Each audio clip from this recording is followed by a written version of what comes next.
அருமையானவர்களே, இந்த நாளிலும் அவனுடைய வார்த்தையை நான் இடத்திலே கொண்டு வருகிறேன்.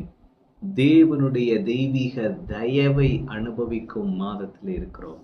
அவருடைய தயை, அந்த ஃபேவர் அனுபவிக்கிற மாதத்தில் இருக்கிறோம். பாருங்க, சங்கீதம் 147 12 முதல் 14 வசனங்களை 14 உள்ள வசனங்களை நான் படிக்கிறேன். எருசலேமே, கர்த்தரை ஸ்தோத்தரி, சீயோனே, உன் தேவனை துதி.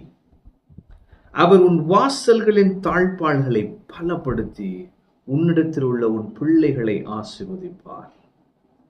அவர் உன் எல்லைகளை சமாதானம் உள்ளவைகளாக்கி உச்சிதமான கோதுமையினாலே உன்னை திருப்தியாக்குகிறார். ஆமென். தேவனுடைய தயவு எப்படிலாம் வேலை செய்து பாருங்க. வாசல்களின் தாழ்பாள்களை பலப்படுத்தி, அப்படின்னா அங்கு அவருடைய பாதுகாப்பு விளங்குகிறது. தேவனுடைய தயவு பாருங்க, நம்மளை பாதுகாக்கிறதா இருக்கிறது. அவருடைய பாதுகாப்பு நம்மேலும், நம் வீட்டில் உள்ளவர்கள் மேலும் இருக்கிறது. அவருடைய பாதுகாவல் நம்மேல் இருக்கிறபடியால் எந்த பிசாசும் நம்மளை ஒன்று செய்ய முடியாது. ஆமென். உன்னிடத்தில் உள்ள உன் பிள்ளைகளை ஆசீர்வதிக்கிறார். அப்ப அவருடைய தயவு நம்மை பாதுகாக்கிறது, பின்பு நம் பிள்ளைகளை ஆசீர்வதிக்குது. அப்ப ஆசீர்வாதம் உங்க மேல மட்டும் இல்ல, உங்க பிள்ளைங்க மேல இருக்கு. ஒருவேளை இன்னைக்கு உங்க பிள்ளைங்க ஆண்டவருக்கு விரோதமா அல்லது ரொம்ப தூரத்துல இருக்கலாம், ஆனா கர்த்தர் உங்க பிள்ளைகளை ஆசீர்வதிக்கிறார். தமது அன்பினால் அவர்களை தொடுவார். ஏற்ற வேளையில் அவர்கள் கர்த்தருக்கென்று வாழ தங்களை ஒப்புவிப்பார்கள்.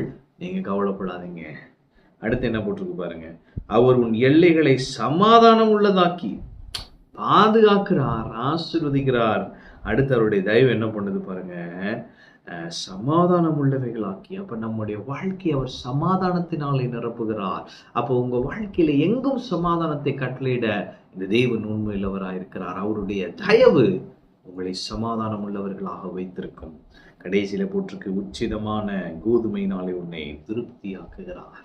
அருமையானவர்களை, நான் சொல்லுகிறேன், தேவனுடைய தயவு நம்மை திருப்திப்படுத்தும்.